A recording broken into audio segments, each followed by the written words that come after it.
নমস্কার বন্ধুরা, এক্সপ্লোরিং লাইফের আরেকটি নতুন ব্লগে আপনাদের সকলকে স্বাগত জানাই।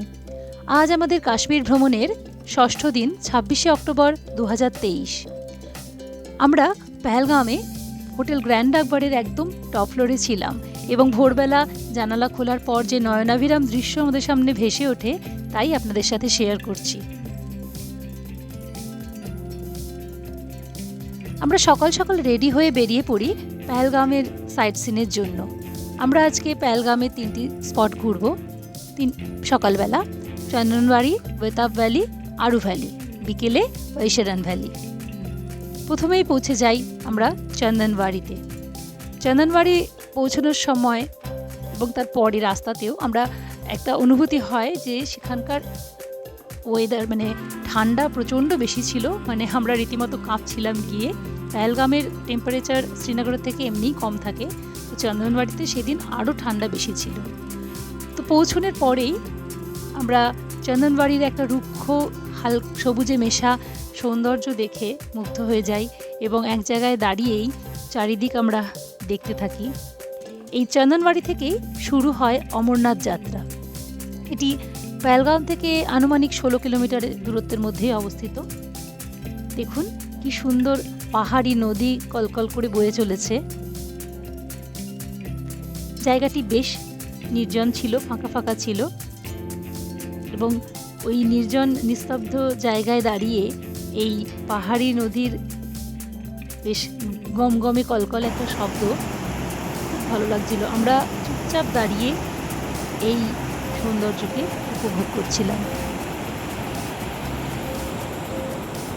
দেখুন পাহাড়ি নদীর উপর দিয়ে বয়ে চলা কি সুন্দর কাঠের ব্রিজ, স্বচ্ছ জল, সত্যি অপূর্ব এই দৃশ্য। চন্দনবাড়ির পরে আমরা বেরিয়ে পড়ি বেতাব ভ্যালির উদ্দেশ্যে এবং বেতাব ভ্যালির কাছাকাছি পৌঁছে পাহাড়ের ওপর থেকে ভ্যালির যে রূপ আমাদের চোখে পড়ে তখনই আমরা খানিকটা আন্দাজ করেছিলাম এই বেতাব ভ্যালিতে পৌঁছানোর পরে আমরা কি দেখতে চলেছি। ভূস্বর্গ কাশ্মীর কথাটা পদে পদে প্রমাণিত হচ্ছে। বেতাব ভ্যালিতে পৌঁছানোর পর দেখুন চারদিকের প্রাকৃতিক শোভা একেবারে চোখ জুড়িয়ে গেল দেখে। এটি অনন্তনাগ জেলায় অন্তর্গত। এইখানে সানি দেওয়াল ও অমৃতা সিংয়ের অভিনীত বেতাব সিনেমাটি 1983 সালে এখানে শুটিং হয়েছিল এবং সেই থেকেই এই ভ্যালির নাম হয় বেতাব ভ্যালি। অপূর্ব এত সুন্দর, চারদিকে পাহাড়ে ঘেরা, মাঝখানে একটা উপত্যকা। আমরা দীর্ঘ সময় ওখানে কাটাই। প্রথমেই পৌঁছেই এত মুগ্ধ হয়ে যায় এবং এখানে পনি রাইড নেওয়া যায়।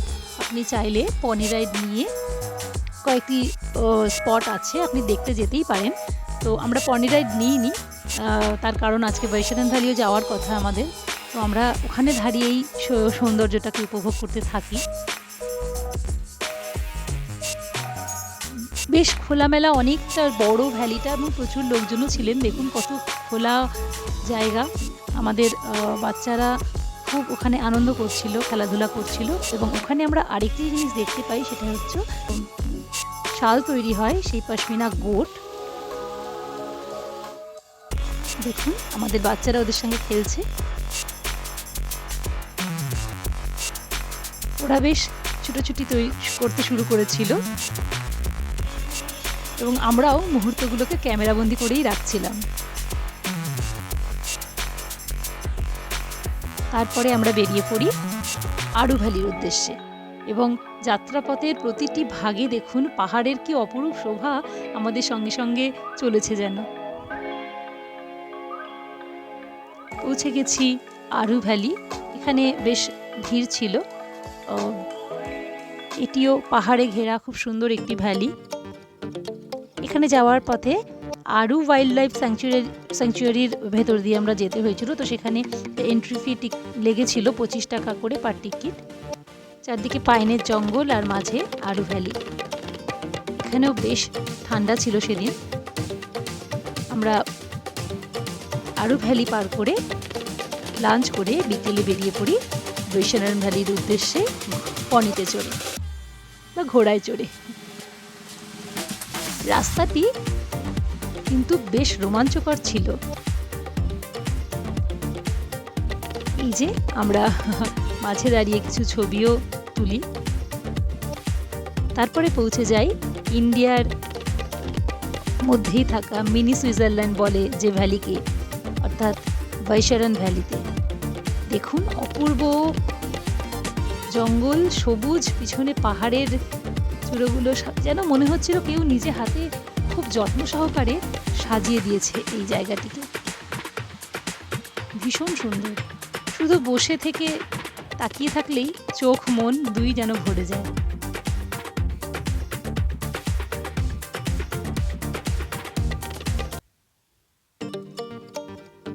বৈশারণ ভ্যালিতে বেশ কিছু রাইডেরও ব্যবস্থা আছে, অ্যামিউজমেন্টের ব্যবস্থা আছে। এখানে এলাকার লোকাল যারা শাল বিক্রেতা তাদেরও আপনি দেখতে পাবেন, বিভিন্ন ধরনের গরম পোশাক নিয়ে তারা থাকেন। এছাড়া এরকম রাইডও আপনারা দেখতে পাবেন। জিপ্রো, এই যে আমিও উঠে পড়েছি, এটা আমার প্রথম অভিজ্ঞতা এইভাবে দড়িতে ঝুলে যাওয়া এই উচ্চতা দিয়ে।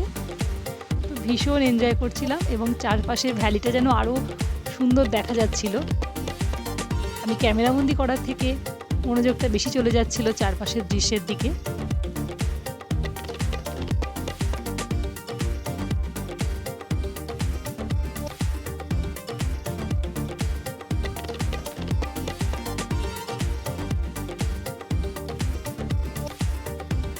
এই রাইডটি নেওয়ার পরে আমরা বাচ্চাদের নিয়ে যাই। দেখুন এখানে ওই ভ্যালির মধ্যে বেলুন রাইড ছিল, বাচ্চারা বেলুনের মধ্যে ঢুকে এবং যেহেতু বিস্তৃত খোলা জায়গা, ওরা গড়িয়ে বেশ মজাই নিচ্ছিল।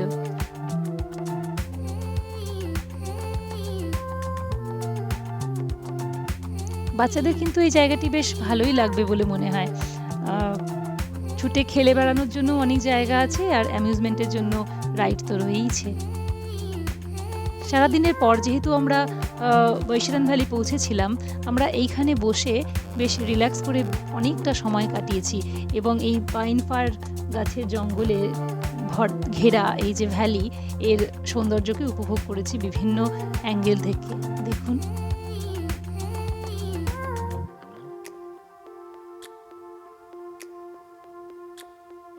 নানা রকমভাবে ছবিও তুলেছি নিজেরা।